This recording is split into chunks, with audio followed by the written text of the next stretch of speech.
आज शुक्रवार के दिन आप सुनिए संतोषी माता की व्रत कथा। एक बुढ़िया थी और उसके 7 बेटे थे। 6 बेटे कमाने वाले थे और एक बेटा निकम्मा था।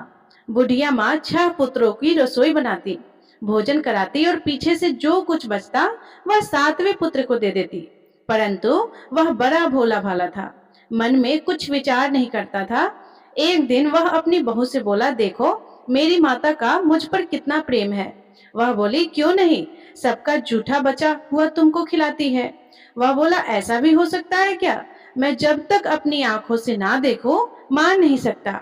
बहू ने हंसकर कहा, देख लोगे तब तो मानोगे। कुछ दिन बाद बड़ा त्योहार आया। घर में 7 प्रकार के भोजन और चूरमा के लड्डू बने। वह जांचने को सर के दर्द का बहाना कर पतला कपड़ा सिर पर ओढ़कर रसोई घर में सो गया और कपड़े में से सब देखता रहा। 6 भाई भोजन करने आए। उसने देखा माँ ने उसके लिए सुंदर सुंदर आसन बिछाए हैं, 7 प्रकार की रसोई परोसी है। वह आग्रह करके जिमाती रही। वह देखता रहा कि 6 भाइयों को भोजन कर उठे, तब माँ ने उसकी झूठी थालियों में से लड्डुओं के टुकड़ों को उठाया और एक लड्डू बनाया। जूठन साफ करके बुढ़िया माँ ने पुकारा, उठ बेटा, 6 भाई भोजन कर गए, अब तू ही बेटा बाकी है, उठ और तू कब खाएगा? वह कहने लगा, माँ मुझे भोजन नहीं करना, मैं परदेश जा रहा हूँ। माता ने कहा कि कल जाता तो आज ही जा। वह बोला, हाँ हाँ आज ही चला जाऊंगा। यह कहकर वह घर से निकल गया। चलते समय उसे बहू की याद आई। वह गौशाला में कंडे थाप रही थी। वह उसे जाकर बोला कि मेरे पास तो कुछ नहीं है, यह अंगूठी है, सो ले लो और अपनी कुछ निशानी मुझे दे दो। वह बोला कि मेरे पास क्या है, यह गोबर भरा हाथ। यह कहकर उसकी पीठ पर गोबर के हाथ की थाप मार दी और वह चल दिया। चलते चलते दूर देश में पहुंचा। वहां पर एक साहूकार की दुकान थी। वहां जाकर बोला, भाई मुझे नौकरी पर रख लो। साहूकार को नौकर की जरूरत थी। साहूकार उससे बोला कि तू नौकरी पर रह जा। लड़के ने पूछा कि तनख्वाह क्या रहेगी? साहूकार ने कहा कि काम देखकर दाम मिलेगी। साहूकार की नौकरी मिल गई और वह सवेरे 6 बजे से रात्रि 12 बजे तक नौकरी करने लगा। कुछ दिनों में दुकान का लेन देन, हिसाब किताब, ग्राहकों को माल बेचना, सारा काम करने लगा। साहूकार के 7-8 नौकर थे। वे सब चक्कर खाने लगे कि यह नया नौकर बहुत होशियार बन गया है। सेठ ने भी काम देखा और 3 महीने के अंदर ही उसे मुनाफे का साझेदार बना लिया। 12 वर्ष में वह नामी सेठ बन गया और मालिक सारा कारोबार उस पर छोड़कर बाहर चला गया। अब बहू पर क्या बीती वह सुनो। सास ससुर उसे दुख देने लगे। सारी गृहस्थी का काम करा के उसे लकड़ी लेने जंगल में भेजते। इस बीच घर की रोटियों के आटे से जो भी भूसी निकलती उसकी रोटी बनाकर रख दी जाती और फूटे नारियल की नरेली में पानी। इस तरह दिन बीतते रहे। एक दिन वह लकड़ी लेने जा रही थी कि रास्ते में बहुत सी स्त्रियां संतोषी माता का व्रत करती दिखाई दी। वहां यह खड़ी होकर कहने लगी कि बहनों, यह तुम किस देवता का व्रत करती हो और इसके करने से क्या फल होता है? इस व्रत के करने की क्या विधि है? यदि तुम अपने इस व्रत का विधान मुझे समझाकर कहोगी तो मैं तुम्हारा बड़ा एहसान मानूंगी। तब उसमें से एक स्त्री बोली कि सुनो, यह संतोषी माता का व्रत है। इसके करने से निर्धनता, दरिद्रता का नाश होता है, लक्ष्मी आती है, मन की चिंताएं दूर होती है, घर में सुख होने से मन को प्रसन्नता और शांति मिलती है, त्रिपुत्री को पुत्र मिलता है, प्रीतम बाहर गया हो तो शीघ्र आता है, कुंवारी कन्या को मनपसंद वर मिलता है, राजद्वार में बहुत दिनों से मुकदमा चलता हो तो वह भी खत्म हो जाता है, कलह कलेश की निवृत्ति हो, सुख शांति हो, घर में धन जमा हो, पैसा जायदाद का लाभ हो और भी मन में जो कुछ कामना हो वह सब इस संतोषी माता की कृपा से पूरी होती है। स्त्री कहने लगी कि 1.25 आने का गुड़ चना लेना, इच्छा हो तो 5.25 आने का लेना या 1.25 का भी सहूलियत के अनुसार ही लेना। बिना परेशानी, श्रद्धा और प्रेम से जितना भी बन सके सवाया लेना। 5.25 पैसे से 5.25 आने तथा इससे भी ज्यादा शक्ति और भक्ति के अनुसार ले लेना। हर शुक्रवार को निराहार रहकर कथा कहना और सुनना। इसके बीच क्रम टूटे नहीं, लगातार नियम पालन करते रहना। सुनने वाला कोई ना मिले तो घी का दीपक जलाकर उसके आगे जल के पात्र को रखकर कथा कहना, परंतु नियम न टूटे। जब तक कार्य सिद्ध न हो नियम पालन करना और कार्य सिद्ध हो जाने पर व्रत का उद्यापन करना। 3 मास में माता फल पूरा करती है। यदि किसी के खोटे ग्रह हो तो भी माता 1 वर्ष में अवश्य कार्य सिद्ध करती है। कार्य सिद्ध होने पर ही उद्यापन करना चाहिए, बीच में नहीं करना चाहिए। उद्यापन में 2.5 सेर आटे का खाजा तथा इसी अनुसार से खीर तथा चने का साग बनाना। 8 लड़कों को भोजन कराना।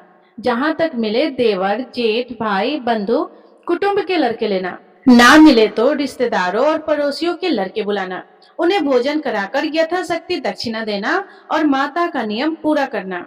उस दिन घर में कोई खटाई नहीं बनाना। यह सब सुनकर बुढ़िया की बहू वहां से चल दी। रास्ते में लकड़ी के बोझ को बेच दिया और उन पैसों से गुड़ चना लेकर माता के व्रत की तैयारी करने लगी। आगे चली और सामने मंदिर है। यह सुनकर माता की मंदिर में जाकर माता के चरणों में लौटने लगी और इसके बाद वह माँ से विनती करने लगी कि हे माँ, मैं निपट मूर्ख हूँ, व्रत के नियम कुछ नहीं जानती, मैं बहुत दुखी हूँ। हे माता जगजननी, मेरा दुख दूर करो, मैं आपकी शरण में हूँ। माता को दया आई। एक शुक्रवार बीता कि दूसरे शुक्रवार को ही इसके पति का पत्र आया और तीसरे को उसके भेजा हुआ पैसा भी आ गया। यह देखकर जेठानी मुंह सिकोड़ने लगी। इतने दिनों में इतना पैसा आया है, इसमें क्या बढ़ाव है। लड़के ताने देने लगे कि काकी के पास अब पत्र आने लगे, रुपए आने लगे, अब तो काकी की खातिर बढ़ जाएगी, अब तो काकी बुलाने से भी नहीं बोलेगी। बेचारी सरलता से यह कहती कि भैया पत्र आएगा, रुपए आएंगे तो हम सबके लिए अच्छा है। ऐसा कहकर आंखों में आंसू भरकर संतोषी माता के मंदिर में आकर माँ तेश्वरी के चरणों में गिरकर रोने लगी। माँ, मैंने तुमसे पैसा नहीं मांगा, मुझे पैसे से क्या काम है, मुझे तो अपने सुहाग से काम है। मैं तो अपने स्वामी के दर्शन और सेवा मांगती हूँ। तब माता ने प्रसन्न होकर कहा, जा बेटी, तेरा स्वामी आएगा। यह सुनकर खुशी से वह बावली होकर घर जाकर काम करने लगी।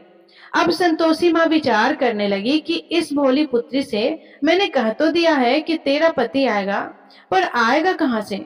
वह तो इसे स्वप्न में भी याद नहीं करता है, इसे याद दिलाने तो मुझे ही जाना पड़ेगा। इस तरह माता उस बुढ़िया के बेटे के पास जाकर स्वप्न में प्रकट होकर कहने लगी, साहूकार के बेटे, सोता है या जागता है। वह कहता है कि माता, सोता भी नहीं हो और जागता भी नहीं हो, बीच में ही हो, कहो क्या आ गया है। माँ कहने लगी, तेरा घर बार है या नहीं है। वह बोला कि मेरा सब कुछ है। माता, मेरे पास माँ बाप भाई बहन बहू क्या की कमी है। माँ बोली, पुत्र, तेरी घरवाली कष्ट उठा रही है, माँ बाप उसे दुख दे रहे हैं, वह तेरे लिए तरस रही है, तू उसकी सूध ले। वह बोला, हाँ माता, यह तो मुझे मालूम है, परंतु जाऊं कैसे। परदेश की बात है, लेन देन का कोई हिसाब नहीं है, कोई जाने का रास्ता नजर नहीं आता, कैसे चला जाऊं।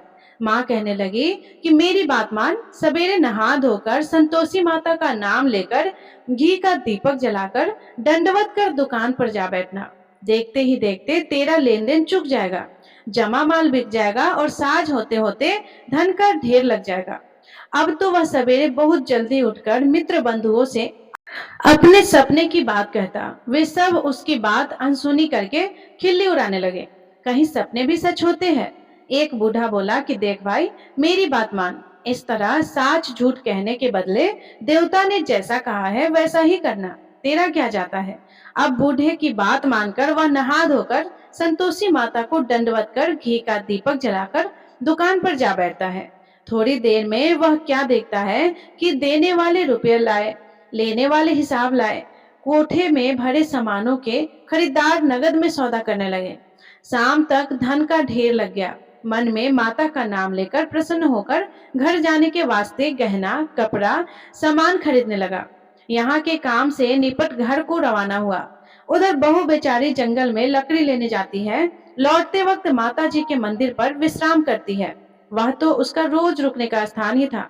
दूर धूल हो रही उड़ती देखकर वह माता से पूछती है, हे माता, यह धूल कैसी उड़ रही है। माँ कहती है कि हे पुत्री, तेरा पति आ रहा है। अब तू ऐसा कर, लकड़ियों के 3 बोझ बना ले, एक नदी के किनारे रख, दूसरा मेरे मंदिर पर और तीसरा अपने सिर पर रख। तेरे पति को लकड़ी का गट्ठा देकर मोह पैदा होगा। वह यहाँ रुकेगा, नाश्ता पानी बनाकर खाकर माँ से मिलने जाएगा। तू लकड़ी का बोझ उठाकर जाना और बीच चौक में गट्ठर लाकर 3 आवाजें जोर से लगाना। लो सासू जी, लकड़ियों का गट्ठर लाई हूँ, भूसे की रोटी दो, नारियल के खोपरे में पानी दो, आज कौन मेहमान आया है। माँ की यह बात सुनकर वह बहुत अच्छा माताजी कहकर प्रसन्न मन से होकर लकड़ियों के 3 गट्ठे ले आई। एक नदी के तट पर, एक माता के मंदिर पर रखा और इतने में ही वह मुसाफिर आ पहुंचा। सूखी लकड़ी देखकर उसकी इच्छा हुई कि अब यहीं निवास करे और भोजन बनाकर खा पीकर गांव जाए। इस प्रकार भोजन बनाकर विश्राम कर लेकर गांव को गया। उसी समय बहू सिर पर लकड़ी का गट्ठा लिए आती है। उसे आंगन में डालकर जोर से 3 आवाज देती है। लो सासू जी, लकड़ी का गट्ठर लो, भूसे की रोटी दो, नारियल के खोपरे में पानी दो, आज कौन आया है। यह सुनकर उसकी सास अपने दिए हुए कष्टों को भुलाने हेतु कहती है, बहू ऐसा क्यों कहती हो, तेरा मालिक ही तो आया है, बैठ मीठा भात खाकर कपड़े गहने पहन। इतने में आवाज सुनकर उसका स्वामी बाहर आता है और अंगूठी देखकर व्याकुल हो जाता है। माँ से पूछता है कि माँ यह कौन है। माँ कहती है, बेटा यह तेरी बहू है, आज 12 वर्ष हो गए, जब से गया है तब से सारे गांव में जानवर की तरह भटकती फिरती है, काम काज कर घर का कुछ नहीं करती, 4 समय आकर खा जाती है। अब तुझे देखकर भूसे की रोटी और नारियल के खोपरे में पानी मांगती है। वह लज्जित होकर बोला, ठीक है माँ, मैंने इसे भी देखा और तुम्हें भी, अब मुझे दूसरे घर की चाबी दे दो, मैं उसमें रहूंगा। माँ बोली कि ठीक है बेटा, जैसी तेरी मर्जी। यह कहकर माँ ने चाबी का गुच्छा उसे दे दिया। उसने लेकर दूसरे कमरे को खोलकर सारा सामान जमाया और एक दिन में ही वहां राजा के महल जैसा ठाट बाट बन गया। अब क्या था, वह सुख भोगने लगी। इतने में अगला शुक्रवार आया। उसने अपने पति से कहा कि मुझे माता का उद्यापन करना है। उसका पति बोला कि बहुत अच्छा, कर लो, अपनी खुशी से यह भी कर लो। तुरंत ही वह उद्यापन की तैयारी करने लगी। जेठ के लड़के को भोजन के लिए कहने लगी। उसने मंजूर किया, परंतु पीछे जेठानी अपने बच्चों को सिखाती है, देखो भोजन के समय सब लोग खटाई मांगना, जिससे इसका उद्यापन पूरा ना हो। लड़के खाना खाने आए, खीर पेट भर करके खाए, परंतु बात याद आते ही कहने लगे कि हमें कुछ खटाई खाने को दो, खीर खाना हमें नहीं भाता। यह देखकर अरुचि होती है। बहू कहने लगती है कि खटाई किसी को नहीं दी जाएगी, यह तो संतोषी माता का प्रसाद है। लड़के उठकर खड़े हुए और बोले, पैसे ही दे दो। बहू बोली कि बहू भोली भाली थी, कुछ जानती नहीं थी, सो उन्हें पैसे दे दी। लड़के उसी समय उठकर इमली लेकर खाने लगे। यह देखकर बहू पर माता ने कोप किया। राजा के दूत उसके पति को पकड़ कर ले गए और जेठ जेठानी मनमाने खोटे वचन कहने लगे। लूट लूट कर धन इकट्ठा कर लाया था, सो राजा के दूत उसे पकड़ ले गए हैं। अब सब मालूम हो जाएगा जब जेल की रोटी खाएगा। बहू से यह वचन सहन नहीं हुआ। रोती रोती माता के मंदिर में गई और बोली, हे माता, तुमने यह क्या किया, हंसाकर क्यों रुलाती हो। माता बोली, पुत्री, तूने उद्यापन करके मेरा व्रत भंग किया है, इतनी जल्दी सब बातें भूल जाती हो। वह कहने लगी, माता भूली तो नहीं हूँ, ना कुछ अपराध किया है, मुझे तो लड़के ने भूल में डाल दिया था, मैंने भूल से उन्हें पैसे दे दिए, मुझे क्षमा करो माँ। माँ बोली कि ऐसी भी कहीं भूल होती है। वह बोली, माँ मुझे माफ कर दो, मैं फिर तुम्हारा उद्यापन करूंगी। माँ बोली, अब भूल मत करना। वह बोली कि अब भूल नहीं होगी माता, अब बताओ वे कैसे आएंगे। माँ बोली कि जा पुत्री, तेरा मालिक तुझे रास्ते में ही मिल जाएगा। वह निकली, रास्ते में पति आता मिला तो उसने पूछा कि तुम कहाँ गए थे। वह कहने लगा, इतना धन जो कमाया है उसका टैक्स राजा ने मांगा था, वह भरने गया था। वह प्रसन्न होकर बोली, अच्छा हुआ, अब घर चलो। कुछ दिन बाद फिर शुक्रवार आया तो वह बोली, मुझे माता का उद्यापन करना है। पति ने कहा कि कर लो। वह फिर सेठ के लड़कों से भोजन को कहने लगी तो जेठानी ने 1-2 बातें सुनाई और लड़के को सिखा दिया कि तुम पहले ही खटाई मांग लेना। लड़के कहने लगे कि हमें खीर खाना नहीं भाता, कुछ खटाई खाने को दो। तो बहू बोली कि खटाई खाने को तो नहीं मिलेगी, खाना हो तो खाओ। यह कहकर ब्राह्मणों के लड़के लाकर भोजन कराने लगे। यथाशक्ति दक्षिणा की जगह एक एक फल उन्हें दिया। इससे संतोषी माता प्रसन्न हुई। माता की कृपा होते ही 9वें मास उसको चंद्रमा के समान सुंदर पुत्र प्राप्त हुआ। वह पुत्र को लेकर प्रतिदिन माता जी के मंदिर को जाने लगे। माँ ने सोचा कि यह रोज आती है, आज क्यों न मैं इसके घर चलूं, इसका आसरा देखूं तो सही। यह विचार कर माता ने भयानक रूप बनाया। गुड़ और चने से सना मुख, ऊपर से सूर्य के समान होठ, उस पर मक्खियां भिनभिना रही थी। दहलीज में पैर रखते ही उसकी सास चिल्लाई, देखो कोई चुड़ैल डाकनी चली आ रही है, लड़को इसे भगाओ नहीं तो किसी को खा जाएगी। लड़के डरने लगे, चिल्लाकर खिड़की बंद करने लगे। बहू रोशनदान में से देख रही थी। प्रसन्नता से पगली होकर चिल्लाने लगी कि आज मेरी माता मेरे घर आई है।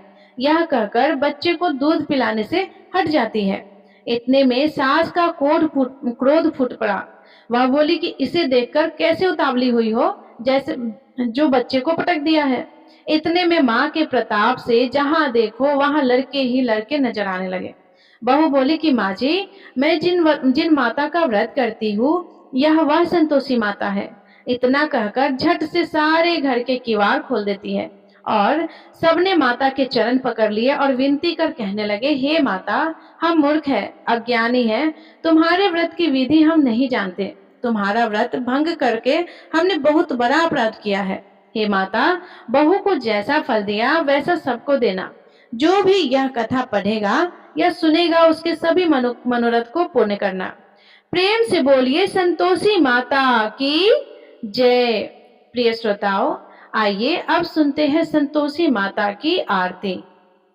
ओम जय संतोषी माता, मैया जय संतोषी माता, अपने सेवक जन की, अपने सेवक जन की सुख संपत्ति दाता। जय संतोषी माता, सुंदर चीर सुनहरी माँ धारण कीनो, हीरा पन्ना दमके तन श्रृंगार लियो। जय संतोषी माता, गिरु लाल छटा छवि वदन कमल सोहे, वदन कमल सोहे, मंद हसत करुणा में, मंद हसत करुणा में, त्रिभुवन जन मोहे। जय संतोषी माता, स्वर्ण सिंहासन बैठी, चवर दुरे प्यारे, मैया चवर दुरे प्यारे, धूप दीप मधुमेवा, धूप दीप मधुमेवा, भोग धरे न्यारे।